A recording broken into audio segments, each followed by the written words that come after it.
ਰਾਸ਼ਟਰਪਤੀ ਨੇ ਕਿਹਾ ਕਿ ਮਹਿਲਾਵਾਂ ਦੇ ਅੱਗੇ ਵਧਣ ਨਾਲ ਭਾਰਤ ਨੂੰ ਵਿਕਸਿਤ ਦੇਸ਼ ਬਣਨ 'ਚ ਮਿਲੇਗੀ ਮਦਦ।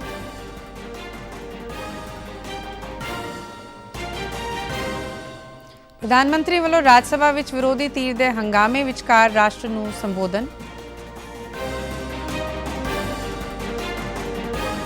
ਅਤੇ ਪੰਜਾਬ ਦੇ ਜਲ ਸਪਲਾਈ ਅਤੇ ਸੈਨੀਟੇਸ਼ਨ ਮੰਤਰੀ ਵੱਲੋਂ ਹੁਸ਼ਿਆਰਪੁਰ ਨੂੰ ਸਾਫ਼ ਸੁਥਰਾ ਬਣਾਉਣ ਲਈ ਸਫਾਈ ਮੁਹਿੰਮ ਦਾ ਆਗਾਜ਼। नमस्कार, खबरां दे बुलेटिन विच तुहाडा स्वागत है। मैं हाँ गीतू गुलाटी अते हुण खबरां विस्तार नाल। अज राष्ट्रपति द्रौपदी मुर्मू एक दिना दौरे ते गुरुग्राम दे पोड़ा कला विखे स्थित ब्रह्म कुमारी ओम शांति सेंटर पहुंचे, जिथे पहुंच उन्हां woman is foundation of A valuable society national conference का उद्घाटन किया। इस दौरान राज्यपाल बंडारू दत्तात्रेय और मुख्यमंत्री मनोहर लाल ने राष्ट्रपति का हरियाणा पहुंचण ते स्वागत किया। केंद्रीय राज्यमंत्री और स्थानक संसद मैंबर राव इंद्रजीत सिंह भी हाजिर रहे। इस दरमियान राष्ट्रपति द्रौपदी मुर्मू ने ब्रह्म कुमारी संस्था को अपने पिता का घर दस्या। उन्हें कहा कि इत्थे दा वातावरण मंच एक नवा उत्साह भर दिंदा है। राष्ट्रपति ने कहा कि महिलावां दे अगे वधन नाल भारत नूं विकसित देश बनन च मदद मिलेगी।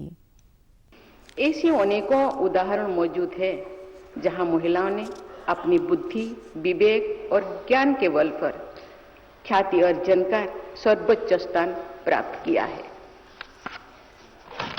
महिला एक प्रेरणा शक्ति के रूप में कैसे अपना सकारात्मक प्रभाव छोड़ सकती है, इसका एक उदाहरण राष्ट्रपिता महात्मा गांधी के जीवन में दिखाई देता है। प्रधानमंत्री नरेंद्र मोदी आज राष्ट्रपति के भाषण का जवाब देने लिए राज सभा पहुंचे, जिथे उन्होंने भाषण शुरू होने तो पहला ही विरोधी धਿਰ ने हंगामा करना शुरू कर दिता। विरोधी धਿਰ के नारेबाजी के विचकार ही प्रधानमंत्री ने भी संबोधन आरंभ किया। उन्होंने कहा कि सदन में जो भी हुंदा है उसे ते देश दीयां नज़रां रहिंदियां ने अते इसनूं गंभीरता नाल लिया जांदा है। उन्होंने दस्सिया कि यह बहुत मंदभागा है कि अजिहे अहम सदन वेले भी कुछ लोग देश नूं निराश करते हैं। आदरणीय सभापति जी, ये भी दुर्भाग्यपूर्ण है, इतने महत्वपूर्ण सदन में कुछ लोगों का व्यवहार, कुछ लोगों की वाणी न सिर्फ सदन को लेकिन देश को निराश करने वाली रही।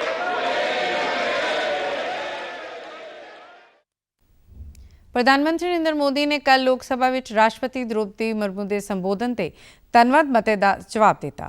उन्होंने कहा कि राष्ट्रपति ने अपने दूरअंदेशी भाषण में करोड़ों देशवासियों का मार्गदर्शन किया है।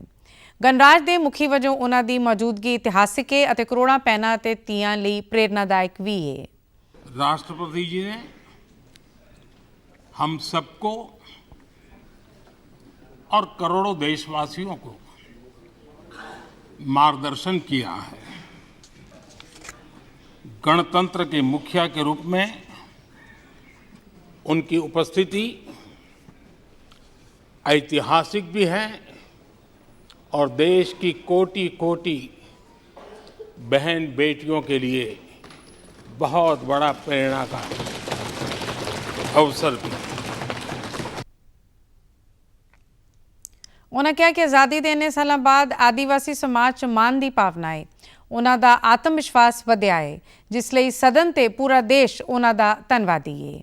अपने दूरअंदेशी भाषण में राष्ट्रपति ने संकल्प तो सिद्धि तक का खाका बहुत वधिया ढंग नाल उलीकिया है। आज आजादी के इतने सालों के बाद आदिवासी समाज में जो गौरव की अनुभूति हो रही है, उनका जो आत्मविश्वास बढ़ा है,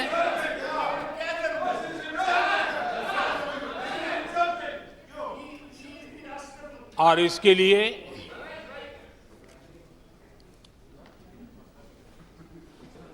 ये सदन भी और देश भी उनका आभारी हुआ। राष्ट्रपति जी के भाषण में संकल्प से सिद्धि तक की यात्रा का बहुत बढ़िया तरीके से एक खाका खींचा गया। ਕੇਂਦਰੀ ਸਰਕਾਰ ਨੇ ਅੱਜ ਕਿਹਾ ਹੈ ਕਿ ਕੌਮਾਂਤਰੀ ਬਾਜ਼ਾਰ ਵਿੱਚ ਗੰਭੀਰ ਉਤਾਰ ਚੜ੍ਹਾਅ ਦੇ ਬਾਵਜੂਦ ਸਰਕਾਰ ਪਿਛਲੇ ਕੁਝ ਸਾਲਾਂ ਵਿੱਚ LPG ਦੀ ਕੀਮਤ ਨੂੰ ਸਥਿਰ ਰੱਖਣ 'ਚ ਸਫਲ ਰਹੀ ਹੈ। ਲੋਕ ਸਭਾ 'ਚ ਪ੍ਰਸ਼ਨ ਕਾਲ ਦੌਰਾਨ ਇੱਕ ਸਪਲੀਮੈਂਟਰੀ ਦੇ ਜਵਾਬ 'ਚ ਪੈਟਰੋਲੀਅਮ ਮੰਤਰੀ ਹਰਦੀਪ ਸਿੰਘ ਪੁਰੀ ਨੇ ਦੱਸਿਆ ਕਿ ਸਾਊਦੀ ਟੈਂਡਰ ਤਹਿਤ ਖਰੀਦੇ ਜਾਣ ਵਾਲੇ LPG ਵਿੱਚ ਹਾਲ ਹੀ ਦੇ ਸਾਲਾਂ 'ਚ 300% ਤੋਂ ਉੱਤੇ ਦਾ ਵਾਧਾ ਹੋਇਆ ਹੈ। ਉਹਨਾਂ ਦੱਸਿਆ ਇਸ ਦੇ ਉਲਟ ਕੇਂਦਰ ਨੇ ਕੌਮਾਂਤਰੀ ਬਾਜ਼ਾਰ ਵਿੱਚ ਮਹਿੰਗਾਈ ਦੇ ਬਾਵਜੂਦ ਭਾਰਤ ਦੇ ਖਪਤਕਾਰਾਂ ਨੂੰ ਪ੍ਰਭਾਵਿਤ ਨਹੀਂ ਹੋਣ ਦਿੱਤਾ। ਪੁਰੀ ਨੇ ਦੱਸਿਆ ਕਿ ਇਸੇ ਤਰ੍ਹਾਂ ਸਰਕਾਰ ਨੇ ਪੈਟਰੋਲ ਅਤੇ ਡੀਜ਼ਲ ਦੀਆਂ ਵਧੀਆਂ ਕੀਮਤਾਂ ਦੀ ਵੀ ਜਾਂਚ ਕੀਤੀ ਹੈ ਅਤੇ ਪਿਛਲੇ ਸਾਲ ਅਪ੍ਰੈਲ ਤੋਂ ਇਨ੍ਹਾਂ ਉਤਪਾਦਾਂ ਦੀਆਂ ਕੀਮਤਾਂ 'ਚ ਕੋਈ ਵਾਧਾ ਨਹੀਂ ਕੀਤਾ ਹੈ। The government has taken a number of steps and very effective to insulate the consumer by bringing the price of petrol and diesel. They have not gone up since 6th April last year. Throughout the world, the increases are astronomical.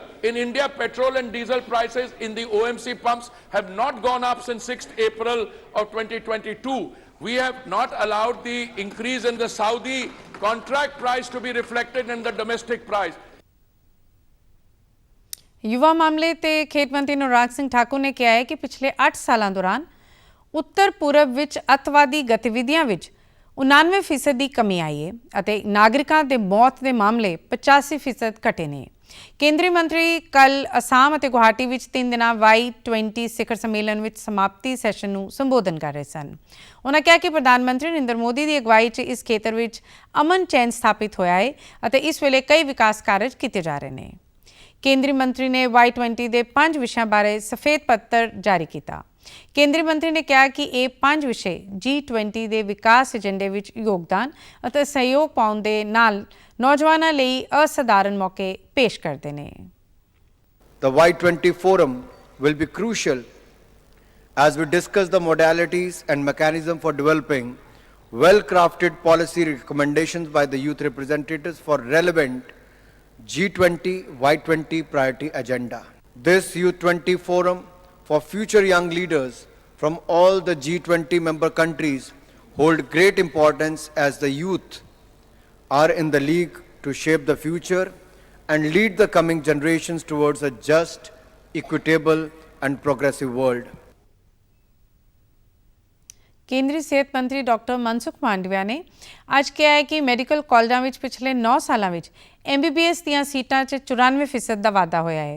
उन्होंने tweet कर जानकारी दी कि 2013-14 ਵਿੱਚ MBBS ਦੀਆਂ सीटां की गिनती 51,000 ਦੇ ਕਰੀਬ ਸੀ जो ਵੱਧ ਕੇ 99,000 ਤੋਂ ਵੱਧ ਹੋ ਗਈ ਹੈ। सरकार देश भर में मैडिकल सिक्ख्या ਨੂੰ मजबूत कर रही है। केंद्रीय मंत्री ने दस्सिया कि पोस्ट ग्रैजुएट सीटां की गिनती भी 2014 ਦੀਆਂ 31,000 सीटां तो 107% वध के हुण 64,000 तो वध हो गई है।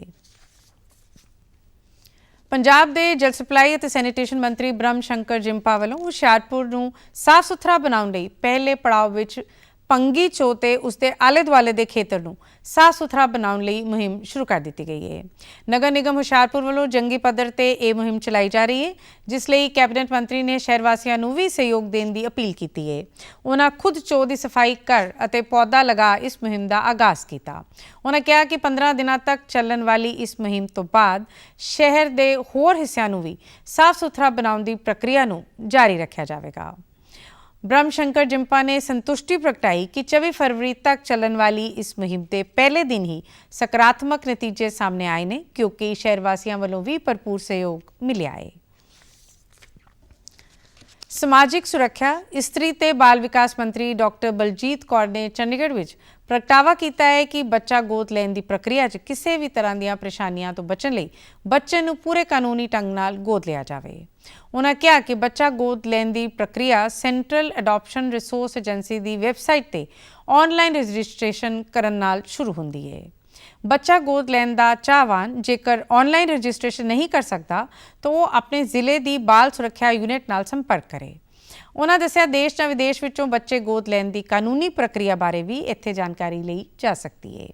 बच्चा गोद लैन के चाहवानां लई Hindu adoption and maintenance act 1956 ਅਤੇ ਜੁਵਨਾਈਲ ਜਸਟਿਸ ਐਕਟ 2015 ਦੀ ਪਾਲਣਾ ਜ਼ਰੂਰੀ ਹੈ। ਸਮਾਜਿਕ ਸੁਰੱਖਿਆ ਵਿਭਾਗ ਵੱਲੋਂ ਚਾਲੂ ਵਰ੍ਹੇ ਦੌਰਾਨ 37 ਬੱਚੇ ਦੇਸ਼ 'ਚ ਅਤੇ 5 ਬੱਚਿਆਂ ਨੂੰ ਵਿਦੇਸ਼ ਗੋਦ ਦਿਵਾਇਆ ਗਿਆ ਹੈ। ਬੱਚਾ ਗੋਦ ਲੈਣ ਸੰਬੰਧੀ ਬਾਲ ਵਿਕਾਸ ਵਿਭਾਗ ਵੱਲੋਂ ਜਾਗਰੂਕਤਾ ਫੈਲਾਉਣ ਲਈ ਸੂਬੇ ਦੇ ਵੱਖ-ਵੱਖ ਜ਼ਿਲ੍ਹਿਆਂ 'ਚ ਵਰਕਸ਼ਾਪਾਂ ਦੀ ਲਗਾਈਆਂ ਜਾ ਰਹੀਆਂ ਨੇ। ਤੇ ਹੁਣ ਖਬਰਾਂ ਫਟਾਫਟ। ਕੌਮਾਂਤਰੀ ਮੁਦਰਾ ਫੰਡ IMF ਨੇ ਚੁਣੌਤੀਪੂਰਨ ਗਲੋਬਲ ਸਮੱਸਿਆਵਾਂ ਵਿੱਚ ਭਾਰਤ ਦੇ ਮਜ਼ਬੂਤ ਆਰਥਿਕ ਪ੍ਰਦਰਸ਼ਨ ਅਤੇ ਅਰਥ ਵਿਵਸਥਾ ਦੇ ਡਿਜੀਟਲਾਈਜੇਸ਼ਨ ਵਿੱਚ ਸਭ ਤੋਂ ਅੱਗੇ ਹੋਣ ਦੀ ਭੂਮਿਕਾ ਨਿਭਾਉਣ ਲਈ ਕੀਤੀ ਸ਼ਲਾਘਾ। ਪ੍ਰਧਾਨ ਮੰਤਰੀ ਨਰਿੰਦਰ ਮੋਦੀ ਨੇ ਮੱਧ ਪ੍ਰਦੇਸ਼ ਦੇ ਟਿੰਡੋਰੀ ਪਿੰਡ ਦੀ 27 ਸਾਲਾ ਕਬਾਇਲੀ ਮਹਿਲਾ ਲਹਿਰੀ ਬਾਈ ਦੀ ਮੋਟੇ ਅਨਾਜ ਦੀ ਬ੍ਰਾਂਡ ਐਂਬੈਸਡਰ ਬਣਨ ਤੇ ਕੀਤੀ ਸ਼ਲਾਘਾ। ਲਹਿਰੀ ਬਾਈ ਨੇ ਬਾਜਰੇ ਦੇ ਬੀਜਾਂ ਦੀਆਂ 150 ਤੋਂ ਵੱਧ ਕਿਸਮਾਂ ਨੂੰ ਸੰਭਾਲਿਆ ਹੋਇਆ ਹੈ। ਦੇਸ਼ ਵਿੱਚ ਪਿਛਲੇ 24 ਘੰਟਿਆਂ ਵਿੱਚ ਕੋਵਿਡ ਪ੍ਰਭਾਵਿਤ 109 ਨਵੇਂ ਮਾਮਲੇ ਆਏ ਸਾਹਮਣੇ। ਸਿਹਤਮੰਦ ਹੋਣ ਦੀ ਦਰ 98.81%। ਅਤੇ ਤੁਸੀਂ ਸਾਰੇ ਸਮਾਚਾਰ YouTube channel DD news Chandigarh, Facebook DD news Chandigarh ਅਤੇ Twitter handle DD news CHT ਤੇ ਵੀ ਦੇਖ ਸਕਦੇ ਹੋ। ਇਸ ਦੇ ਨਾਲ ਹੀ ਖਬਰਾਂ ਦਾ ਬੁਲੇਟਿਨ ਖਤਮ ਹੁੰਦਾ ਹੈ। ਆਗਿਆ ਦਿਓ। ਨਮਸਕਾਰ।